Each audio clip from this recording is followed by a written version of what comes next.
Hello and welcome to our show this week. So as usual, we have an amazing show lined up for you. We are going to be talking about what do you do when you don't know what to do, and how do I deal with anxiety and OCD. So that's what we're going to be talking about in the show today. But before we dive into those things, as usual, I'd love to tell you a little bit about what we are getting up to at the moment. And Beck and I are about to start. It's going to start on the 15th of February. We are going to be starting Me Academy, which used to be called Relationship School. We did it twice last year and it was a great success. We had an absolute ball. It was lovely. We had some amazing feedback, but we switched it up a bit and we decided that when we were doing Relationship School, what we were actually doing was teaching people about themselves, pointing them back to their own spiritual nature and teaching them more about going within themselves and finding the answers there. So this time we decided that we would rename it Me Academy because that felt much more fitting. That felt much more in line with what it is we are actually doing. And we're going to be keeping it open now. Once Me Academy starts on the 15th of February, it is just going to be open for, well, until we decide we don't want to until we retire, probably. Until we retire. So that won't be that long for me, but Beck might be around for a fair amount of more time. years for me. So we're going to be keeping it open all the time. So if you want to find out more about Me Academy, please do reach out to us because we are super duper excited about It's all about, everything we teach, and hopefully if you've watched any of our shows before, this is coming across that everything we point to is about the relationship with yourself, where getting to know who you are and how that then has an impact on every area of our lives. Absolutely. The things that we're all looking for: an easier experience of life, a good night's sleep, healthy relationships, dealing with OCD and stress and anxiety and all of being those kind of things. How all of that plays out in our lives. So it's real, it's a deep dive, it's raw. We really get to the nitty-gritty of who you are, and we turn up and share what we've been up to, because everything that we share is it's our real life experiences. We go out and live what we're talking about, or walk our talk, as we like to say. And very much Relationship School is about you doing the same for you, and how that changes and transforms your life. So we would absolutely love to have you. And like Deb said, this is an open program now, so it doesn't matter when. As soon as you're ready, join in, because we'll be there sharing, being on calls. There's content in there already to get involved in, and there's lots happening. So we've been creating the content, and we're just going to keep on creating amazing content and upgrading it and updating it. So come and join us. It's worth joining in. Going to be fun. Absolutely. Isn't everything we do fun? Well, we like to think so. So our topic today: what to do when I don't know what to do. This topic came about through a conversation that I was having with a really lovely lady who was struggling with something because she wasn't feeling too well, and she didn't know what the outcome of her not feeling too well was going to be. And the conversation went something like this: if I knew what the outcome of this was going to be, even if I knew I was going to die, or if I knew I was going to live, or I knew whatever, if I just knew what the outcome was going to be, I would be okay, because then I would know what I was dealing with. But in that moment, this lady had no idea what was going to come, in the future. And so our conversation was all about that fundamental misunderstanding that I know for a very, very long time I had as well. I can't tell you how many times I've said, if I just knew, I would be okay. What I can't deal with is not knowing. And I think there are so many things in life that look that way to us, that we get into that headspace of, I can't move on with my life. I can't do anything. I don't know how to do anything when I don't know what the outcome is going to be. And one of the things that I have really, really seen very deeply since I've been on my spiritual journey, since I've been looking in this direction, is that we never actually know what's going to happen next. We live in the unknown. And if this last year has taught us anything, it has taught us that. It has shown us, and it has shown us how much resilience we have and how much we actually can live in the unknown. And everything that we point to, we talk about thought, we talk about the power of thought, we talk about how thought creates our experience. And what I have seen is that when we have the thought, I can't do this, I don't know how to go on, I don't know how to move forward unless I know what's going on. That's a thought that appears in our mind. And that thought appears to be real and true to us. And when you say that, if I talk about somebody who is ill in some, fairly ill, and they're saying, I can't deal with this because I don't know what the outcome's going to be, at face value, that look, you can kind of say, oh yeah, I agree with that. I can see that. I can see how that, you don't know what to arrange. You don't know what to sort out. You don't know what to do with your day because you don't know, what the outcome is going to be. And it can, at face value, that can seem real. It can seem true, and we can get into agreement with that. But everything we point to is that the thinking that we have isn't as real and true as it appears. And if we look at that thought and actually question it, turn a light on it and look at it and see, is that thought true? If we come back to that, somebody's poorly and they're saying, quite ill, I would be okay if I knew what I was dealing with, but I'm not okay because I don't. And if we actually look and kind of say, is that true? And just stop that thought in its tracks and ask ourselves that question. And it is definitely something that we have to do personally for ourselves. I can't tell you what will come up for you if you're in whatever situation it is, whatever is going on for you. If you have the thought, I can't, I don't know what's going to happen, so I can't do this. I don't know what will come up for you personally if you look at that thought, instead of just taking it at face value. If you look at it and seriously, not just ask it in a surface way, because it's easy to do that, isn't it? But actually look within you for the answer to that question. Am I okay even if I don't know? And my personal experience has shown amazing things come up for me when I actually do that. And with this lady, when I pointed her in that direction, she started to come back to me with reasons why she was actually okay. She began to see things for herself.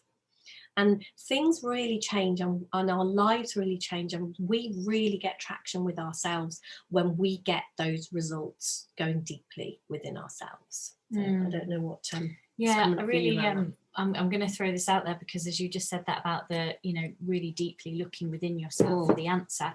If you're not on our mailing list, do sign up, because we actually talk a bit more about that. We talk about the three bold steps to discovering your purpose, and a huge part of that is the curiosity that Deb was kind of alluding to there in her question, and actually really getting to know inside you what the answers are to questions like that.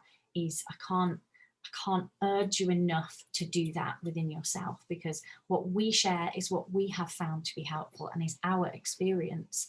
And on the surface, that can be extremely helpful to hear someone else's experience, but it really comes into its own when you take that within and find your way through this. And the other thing that you started to say this and touched on it, and then as I heard it, I was like, that's exactly where I was going to go, so I'm going to take that further, is that everything that's happened over the last year, that how much it's really thrown out for us that we don't know.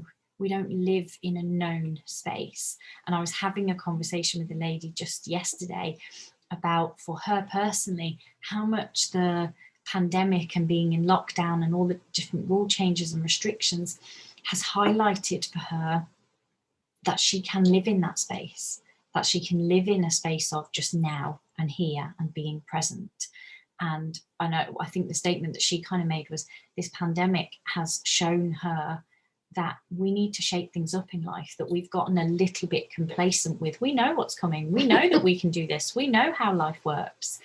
And as a kind of worldwide thing, it's actually shaken the very foundations that we stand on and begun to show us again that there's far more to us here than meets the eye. And it's lovely in some places to be a bit complacent, to have that kind of almost safe feeling. But it's really, really helpful to see that we don't rely on knowing something in that way. We don't rely on knowing that next week I'm going to go on my holiday, or in 3 months' time I can get together with my family. We don't know that stuff.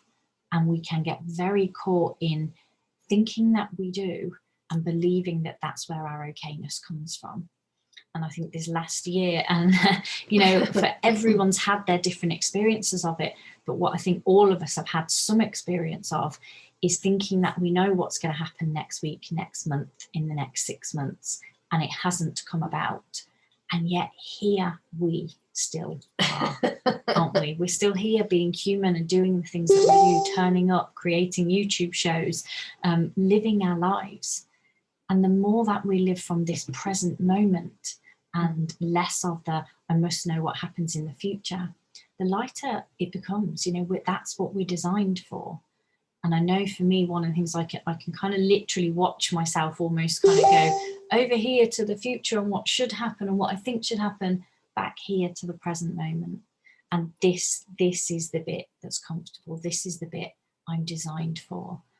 And so we can wrap ourselves up in incredible knots trying to work out what the future is. And like in Deb's example, that I just need to know if I'm okay, or if something's going to happen to me, or if I'm physically going to have some difficulties in the future, then I'll feel okay. But what our mind does, and you'll know this for yourself, is then as soon as we do know something like that, the next thing comes along. It's like, it's insatiable. It's a bottomless pit, isn't it? If we believe our thinking in that way and believe that we have to have the answers, as soon as we have one answer, our mind will come up with something else that we need to know. Yeah. And actually peace and freedom lie in the exact opposite direction. The seeing of, I don't need to know. And then there's, you know, what I see in that is the real trust, and there's like a leap of faith that we have to take there. But it's like, oh, if I needed to know, I would. Because it surprises me how many times I don't know something, and at some point I do know it. You know, whatever it is, you know, even the simplest of things, like what I might want for dinner tonight. There's a point at which I don't know, and then a point at which I do know because I'm eating my dinner, or it's many instances. It's like, you know, somebody says if it might be Friday and they said, I'll tell you Monday, and then it's like, oh my gosh, how am I going to get through the weekend, because I'm not going to know the whole weekend. And it's like, if you don't know in that moment, you can have just as an amazing and beautiful a weekend as you could have had with or without the information. Absolutely. And it is our mind that says to us, no, you can't, not without this information. And it is like saying, no, actually, and we always know what we need to know in the moment that we know it, not a moment too soon or a moment too late. No. And our okayness, absolutely, like you said, we are built to live in the unknown, and we absolutely are. And then we have a thought that tells us we're not. And if we believe that thought, we really do struggle, because that goes against our true nature. And the pain and the struggle is just informing us that we are going against our true nature.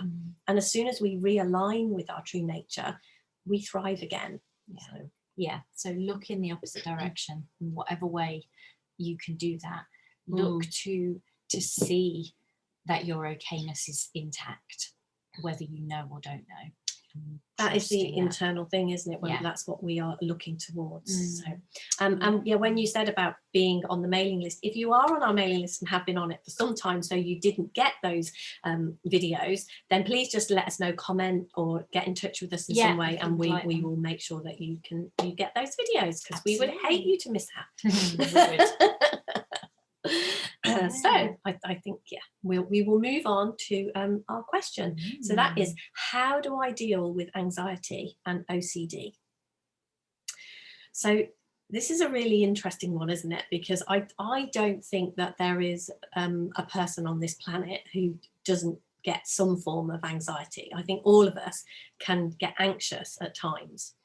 And when I was talking earlier, and I was talking about the thoughts that we have that land in our head that get us into trouble, and it is believing those thoughts that causes us to feel pain. And anxiety is, for me, it is when I've believed a thought and then I continue to believe it, and instead of, you know, Beck talked about looking in the exact opposite direction. You know, our peace of mind comes from looking away from those thoughts. Because when we have a thought that feels uncomfortable to us, I know for me, what I used to do was look more in that direction, what, you know, for another thought or a way to correct whatever it is, you know, if my thinking was telling me something, to try and put that right out here and continue in that same direction. And for me, what the things that we label anxiety and OCD is just how far we have gone in that direction. Because what we are pointing to, our peace of mind and our okayness, lives in 180 degrees the other way.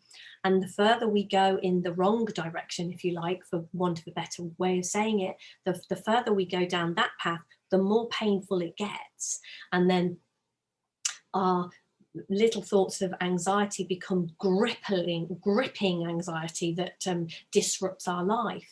Our little habits that say, oh, I better go and, we get to our car and think, oh, I'll go back and check the front door. Just a little bit of that becomes, I can't get into my car until I checked my front door 327 times. And literally, those, it becomes, it absolutely disrupts your life. And to me, is how far down this path we have gone, and the amount of pain and the amount of disruption that it has in our lives, and the amount of struggle we have with it, just shows, even when we haven't been, somebody might say, well, no, I didn't do that. But many of these things can happen underneath our, what's going on. It can happen to us without our real knowledge. We don't notice that we're doing it because our thinking looks so real. So we get further and further down this path, and then it becomes severe anxiety or true OCD, just not a little obsession with, checking the car or checking the front door. But to me, it is just the extremes to which we have gone in this direction. And as soon as we begin to look in the other direction, as soon as we begin to look 180 degrees, to look inside ourselves, to question that thinking, to begin to see that thinking for what it is, then it starts to lift. Whatever it is we're dealing with, it starts to lift. So always the answer is to look 180 degrees in the other direction. I think for me, what I really began to see, because anxiety was something that took over my life for a good couple of years. I didn't sleep, I couldn't eat, I felt sick all day, every day. I had the sweats, I had just all of the physical symptoms that come with anxiety. My tummy churned, I don't want to get too graphic, but it wasn't pleasant, kind of internally, physically in my body for quite a long time. I lost a lot of weight. I kind of ate myself up from the inside out. And day in and day out, I lived in that space. And the thing that began to crack through that and make a real difference to me, which is very much what I wanted to talk about around how to deal with anxiety and OCD, was seeing that wasn't all on my shoulders. The biggest thing for me, the reason I got into such crippling anxiety was because I genuinely believed that a lot of stuff was on my shoulders. There were people in my life I was responsible for. There were outcomes I had to achieve. There were things I had to keep secret and nobody could know about them. And if they came out, that was on me. There was just a lot of stuff, a lot of noise in my head and a lot of weight on my shoulders. And the place that I began to see that lightened that load was knowing that it wasn't on my shoulders. And that for me is what this conversation points to in a really practical and helpful way, is that we are more than the sum of our parts. I'm more than a brain. I'm more than a internal organs and hair and glasses and clothes that you can see that I'm wearing. I am more than that. The energy, the universal source of everything is what's behind what you see of me, what looks like I am. There's more than that. There's an invisible, I don't know what you want to call it, creative power, God, universe, source, energy. And I can rest in the knowing that has got my back. And the more that I began to explore that, the less I had anxiety, the more that kind of got taken away from me. It got removed from my path because I didn't need to buy into it in the same way. And it's almost a paradoxical doing and not doing. I didn't do anything to deal with my anxiety, and yet I looked in this direction. I began to trust that the universe had me, that I could, and I know this is a phrase we use a lot, take responsibility whilst knowing I'm not responsible. and I began to hand things over. And for me, that was God, because that was, that made a lot of sense to me. But whatever it is for you, universe, energy, power, mind, that as I'm saying this, I'm kind of looking into the camera, and behind me I can see 3 beautiful pieces of artwork that Lucy has done. And they're speaking to me as exactly that, that middle piece that's kind of blue and yellow and pink. That looks like God, it's God God, it's universe, it's energy, it's everything. All it's of those are very energetic pictures, aren't they? It's that lives us. And what I notice happens, and I've seen this for myself with anxiety, and I'm thankful I didn't go to the extremes of OCD, but there was definitely some behaviours that were quite repetitive for me that I had hooked my okayness to. But I didn't go to the furthest extremes with that.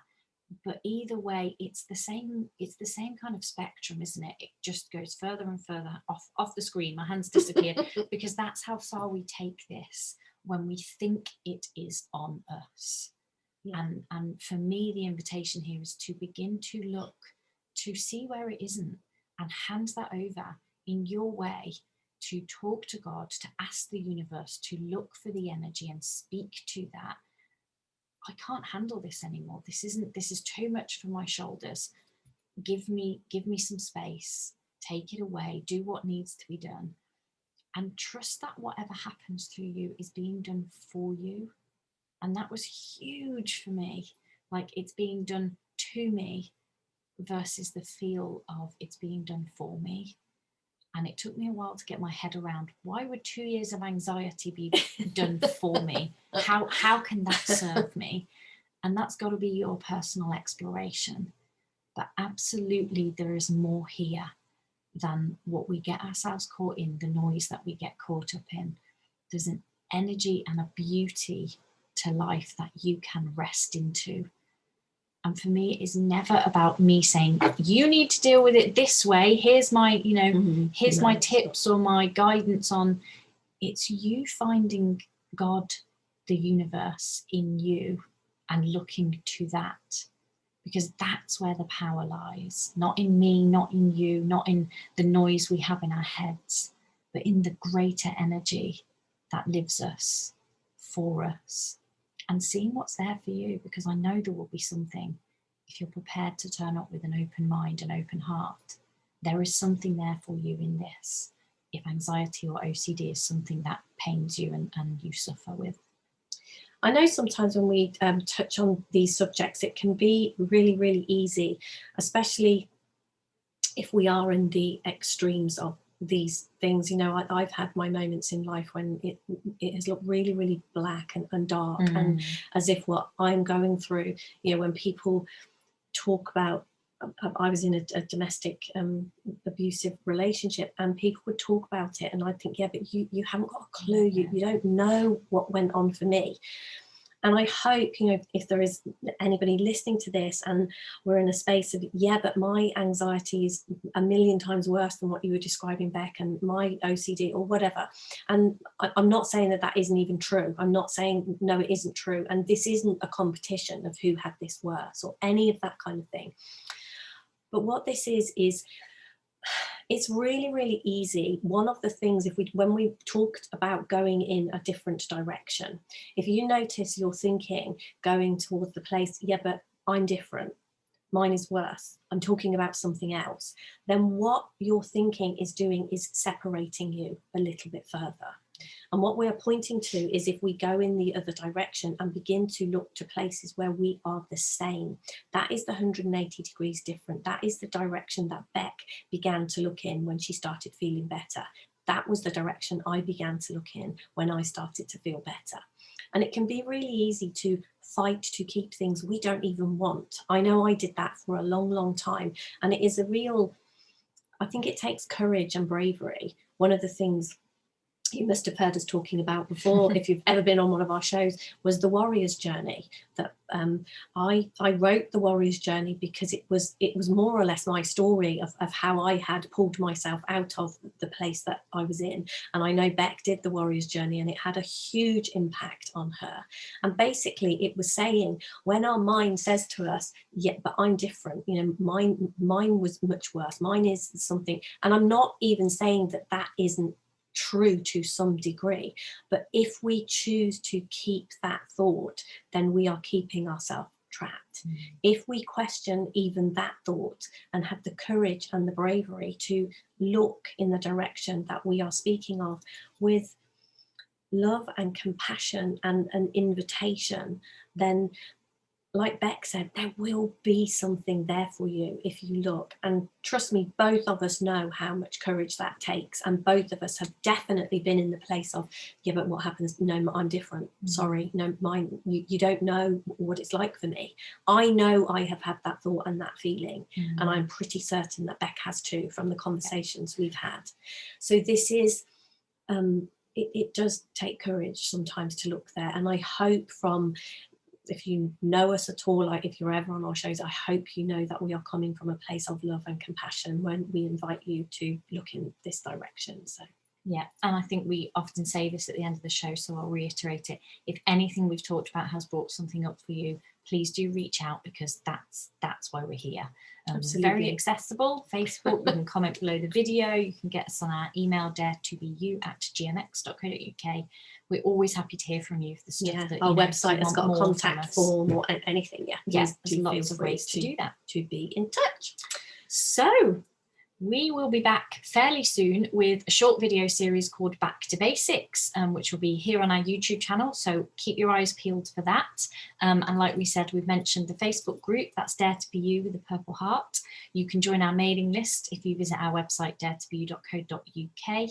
And anywhere else they can connect with us? Well, I am on LinkedIn. Oh, LinkedIn, yes, I do something around heart-led businesses. If you love what we do and you know, you've been called to create your own business looking in this direction, or any, you know, been called by your heart to start a business, so I'm on LinkedIn there. You can reach out to me there. And the link will be below this video for Me Academy, because we would love to see you there. We would. So have a great day. Have a great time. See you soon. Bye.